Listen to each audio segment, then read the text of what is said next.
On va faire deux types de greffes, anglaise simple et fente. Donc on va commencer par la fente, elle est un peu plus compliquée que l'anglaise. Donc il y a deux coupes à faire sur le greffon. Donc votre greffoir, vous le tenez bien en long, pratiquement parallèle, pas perpendiculaire. Vous allez voir, vous allez tous faire ça, mais bien parallèle au greffon.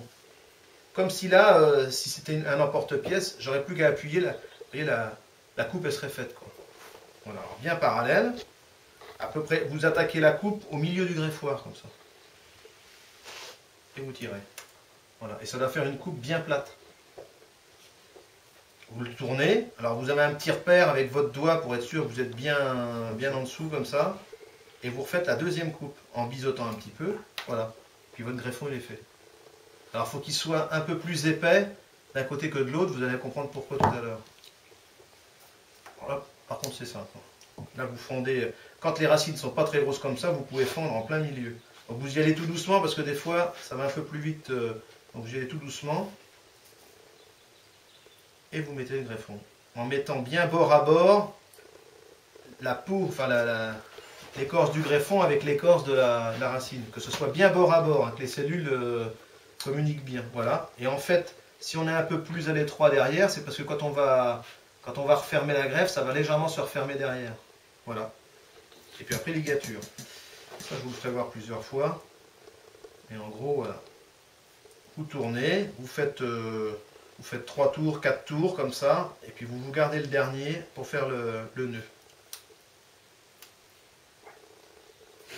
Dans le même geste, on le fera ensemble. On le fera ensemble, ça paraît... voilà.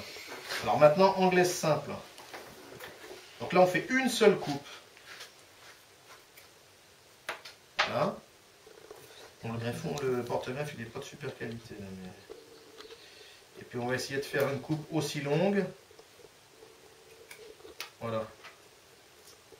Donc les deux, il faut qu'ils soient de la même épaisseur.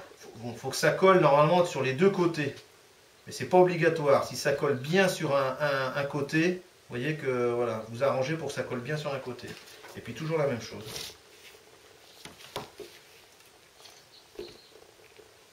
Et voilà. La ligature. Voilà. Alors vous laissez toujours un petit espace entre les ligatures. Ne pas les mettre à bord à bord. Et voilà, vos deux greffes elles sont faites. Et puis après, normalement, on les paraffine. Là, j'ai pas mis la machine en route, mais on trempe dans la paraffine le greffon et la greffe. Qu'il soit bien, ça va éviter que ça se déshydrate. Voilà, ou vous mettez du mastic, j'en ai du mastic, là, du goudron de Norvège, enfin un mastic au sommet du greffon et sur la coupe, et puis ça fait la même chose.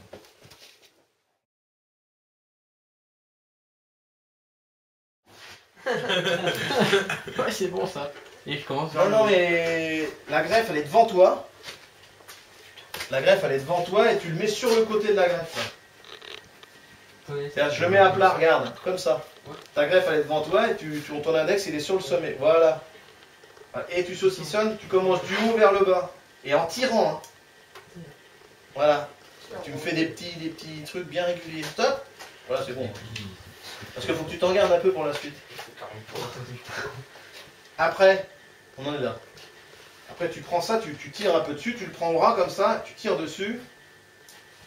Tu tires dessus et tu mets ton majeur ici et tu balances le bout de l'autre côté. Je le refais. Je le refais. Là, tu as toujours ton index, entre le pouce et l'index, et vous tirez. Donc ça vous fait c'est un élastique. Hein. Hop, vous balancez de l'autre côté comme ça. Vous mettez votre majeur à la place. Ouais. Puis vous le remettez de l'autre côté. Ah mais t'en as pas assez long. Il faut que t'en aies long, il faut que tu tires. Hein. Voilà, donc là nous sommes avec Michael. Hein. Il y a un deuxième atelier d'organiser au niveau des pépinières Chauvet, qui est un atelier de sevrage de greffe. Et donc Michael va nous expliquer un petit peu en quoi le sevrage consiste, à quelle époque ça se fait. Voilà, je te laisse... Voilà, on va passer en fait un sevrage d'une greffe en plaquage. Alors on part d'un érable palmatum, un cerf palmatum, qui est issu de semis, rempoté au mois de février en godet, dehors. Au mois d'août, on le reprend ce semis et on va greffer dessus. Après tout type de variété d'érable. Alors en fait le meilleur greffage se fait à partir du 15 août. Après, il est mis à l'étouffer dans les petits tunnels que vous voyez derrière moi, là. Plastique fermé, beaucoup d'humidité puis de chaleur. Bassiné assez régulièrement pour que toujours que ça me garde bien humide pour que le collage se fasse. Et en fait après, à partir de février, cette époque-ci, on peut commencer à sevrer. C'est-à-dire que comme le greffon est collé à la base là, du plaquage, on voit que ça fait une petite... je vais zoomer là, un petit peu là. Ça gonfle, vous voyez, ça gonfle au niveau du greffon. Là on peut dire c'est bon, c'est collé. En fait on fait un sevrage qu'au départ, on peut pas sevrer avant parce que après le porte-greffe ça permet d'alimenter le greffon toujours. Donc sevrer, c'est en fait enlever en fait les parties indésirables du Voilà, porte-greffe lui il n'a plus besoin qu'il est collé, il n'y a plus besoin du porte-greffe pour pouvoir partir. Voilà. Donc c'est une opération culturelle complémentaire voilà. Qui arrive après le greffage. Et si on ne le fait pas, qu'est-ce qui se passe si on ne le fait pas?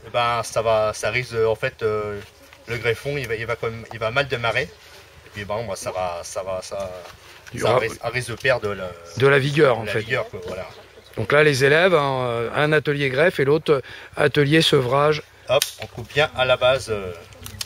Et on regarde bien s'il n'y a pas des yeux encore qui peuvent démarrer par contre sur le porte-greffe. Vraiment plus rien qui démarre, et que c'est vraiment que la nouvelle plante qui démarre, que la greffe qui démarre. Donc là la particularité à connaître quand même, c'est que Michael, la boucle est bouquée puisque tu es un ancien élève, un ancien apprenti du lycée CFA Horticole de Blois. Voilà. Donc embauché dans l'entreprise de Monsieur Chauvet, après avoir fait un apprentissage chez Monsieur Chauvet. Après les plants sont remis dans un autre tunnel. Puis après, dans l'année, on fait un passage engrais, on vérifie comme dans la saison s'il n'y a pas des rejets qui redémarrent à la base du porte-greffe. Et puis pour être vendable d'ici l'automne prochain, l'automne d'après. Donc un temps de culture en fait pour cet érable. On part du rempotage du porte-greffe en février-mars, vendable à partir du mois d'octobre. Voilà. On part sur peut-être 6-7 mois de culture. Quelques mois, oui, j'allais dire. Mois, voilà. Voilà, merci beaucoup.